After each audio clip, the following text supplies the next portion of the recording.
Ethan Cole was his name. On paper, he was forgettable. An administrative clerk stationed at Fort Bragg, he spent his days sorting supply forms, filing reports, and keeping records in order. To most people, he barely seemed like a soldier at all. He wasn't the one sprinting through drills before sunrise. He wasn't hauling heavy packs across the field or racing through obstacle courses. He sat behind a desk, quiet and unnoticed.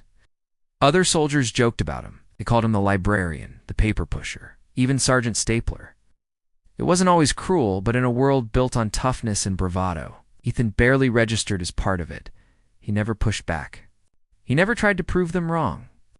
When his shift ended, he returned to a small, dimly lit room where a single stack of books sat on his desk.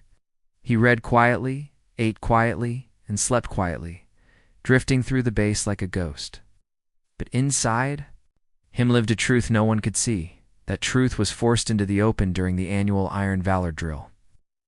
One of the harshest tests the military conducted, it wasn't designed to be fair.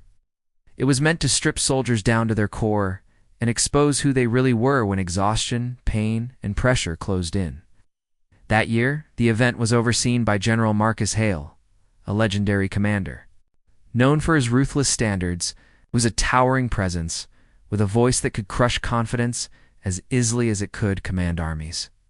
Across every branch of the military, his reputation was the same. Only excellence survived under him.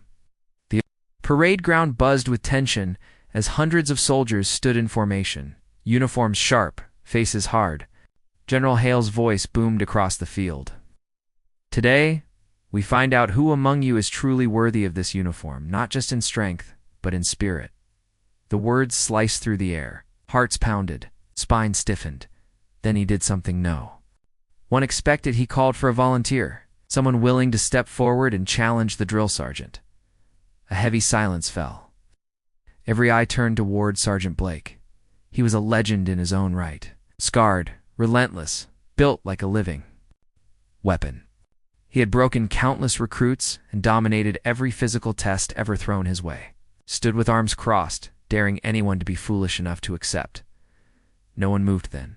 The back of the formation, a single figure stepped out. Ethan Cole, the quiet clerk, raised his hand and delivered a clean salute. "Permission to volunteer, sir." A wave of whispers rolled through the crowd. Some soldiers smirked. Others shook their heads in disbelief. The clerk against Blake. General Hale studied him with narrowed eyes, almost amused. Blake grinned. "Slow and cruel. This won't take long." The whistle shrieked. Blake surged forward like a charging beast. He crushed the first wall with raw power, slammed through mud and wire, and tore across the course with brutal speed. Every movement was driven by years of dominance. Cheers followed him. Ethan moved differently. He wasn't fast, but he was precise. His hands found their holds effortlessly. His body flowed through obstacles instead of colliding with them. At first it looked like he was losing. The jeers started, but something quietly shifted. Blake was powerful, but he was burning energy fast. Ethan was calm, controlled, conserving every ounce of strength. Halfway through, the distance between them vanished. Near the final wall, Blake was heaving for breath. Ethan wasn't.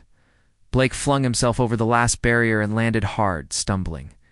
Ethan climbed, swung, and vaulted over with clean, fluid motion, touching down beside him. They crossed the line together. Stunned silence followed. Then came the physical trials. Push-ups, squats, pull-ups. The circle of soldiers tightened as they counted. Blake attacked the reps with brute force, veins bulging, sweat pouring.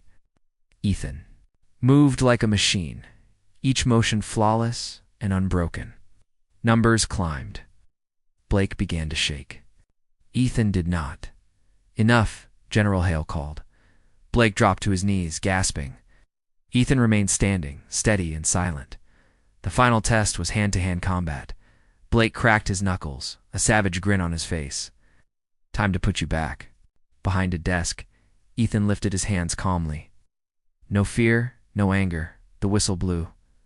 Blake charged, throwing heavy, furious punches. Ethan evaded, redirected, and controlled every exchange. The crowd watched in shock as Blake grew sloppy, driven by rage. Then Blake lunged wildly. Ethan stepped aside, caught his arm, turned his body, and drove him into the ground with a single clean motion. The fight was over. Silence swallowed the field. General Hale approached slowly, eyes locked on Ethan. "Are not what you appear to be." Ethan met his gaze. "Sir, I once was more." The truth spread quickly. Ethan Cole had once been Force Raycon, a warrior from the Marines' darkest units. A man who had fought in places no one spoke of.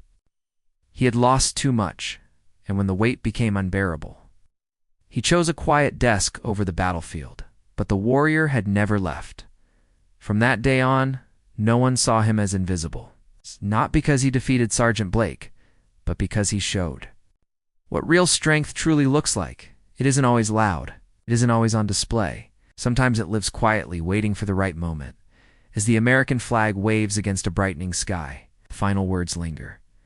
Some of the greatest warriors are the ones we overlook. And some of the quietest people carry the strongest stories of all.